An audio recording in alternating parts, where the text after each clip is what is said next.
səsləndirəcəm. Buyurun. Müəllimə xanım, ilk öncə onu qeyd edeyim ki, ailədə evlənərkən nəzərə almaq lazımdır ki, evlənmək varsa boşanmaq da var. Yəni heç kəs heç nədən sığortalanmayıb.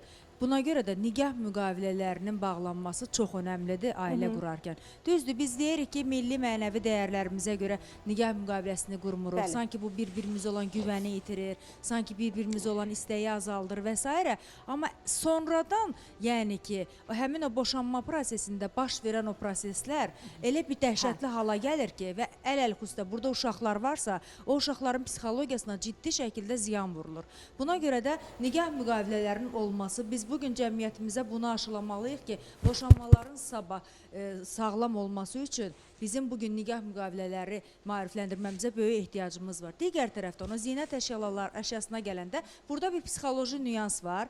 Məsələn, gəlin var ki, o özü o qaynanasının aldığı sırğanı geri qaytaracaq. Çünki hər dəfə onu xatırlayanda o sırğaya baxıb xatirələrini xatırlayacaq. Yəni xoş olmayan bir nələrisə xatırlayacaq. O özü imtina eləyəcək o sırğadan. Bu insanın belə deyim də şəxsi psixoloji, mənəvi keyfiyyətlərinə bağlı olan bir şeydir. Başqa bir xanım məsələn onun üçün dünya malı daha önəmlidir. Qaynanasından alınan o sırğanı bir qənimət hesab eləyəcək. Qaynana da o şəxsi belə deyim də psixoloji öz xüsusiyyətlərinə uyğun olaraq qaynanaların da hər qaynana da bunu istəməyəcək. Mən inanmıram. Öz təcrübələrimdə də bunu görürəm ki, məsələn qaynanalar olur ki, oğluna, gəlininə çox köməklər eləyib, hətta təhsilinə kömək eləmiş qaynanalar var və heç bundan da peşman deyil. Deyir mən o qızı xilas elədim, ona kömək elədim. Bu cür analarımız da var. Bunun əksini də var ki, bunu istəyən və eyni zamanda da o sırğa məsələsinə gəlmişəm ki, onu qənimət kimi hesab eləyən gəlinlər var və onu öz xoşu ilə geri qaytaran gəlinlər var ki, bu mənim sinir sistemimə, əsəblərimə, psixologiyama pis təsir elədiyi üçün, bəli, mən ondan imtina eləyim, ən yaxşısı,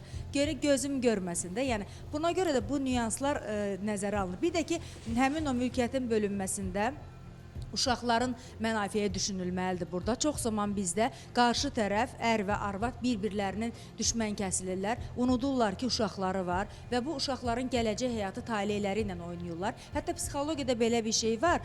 Qarşı tərəf axı belə deyim də mübarizəyə çıxır. O deyir anam pisdir, bu deyir atam pisdir. Uşaq axı onların cəmindən təşkil olunmuşdur. 50% anasıdır, 50% atasıdır. Və valideynlər düşünmürlər ki, mənim uşağım bir travma keçirdir. O bir tərəfini pis hiss eləyir. Məsələn, anası atasına qarşı nəsə deyəndə, uşaq onun özünün 50%-nə şübhə ilə yanaşır ki, mənim 50%-im bu cürdür və yaxud da ki, bunun əksi olanda. Buna görə də biz bu mədəniyyəti aşılamalıyıq cəmiyyətimizə ki, bəli, təəssüf ki, olur boşanmalar, kaş ki olmasın, amma dediyim kimi, evlənmə varsa boşanma da olacaq. Buna görə də bunu sağlam şəkildə həyata keçirsək ki, bizim uşaqlarımız və bizim özümüzə vurulur. Boşanmanı sağlam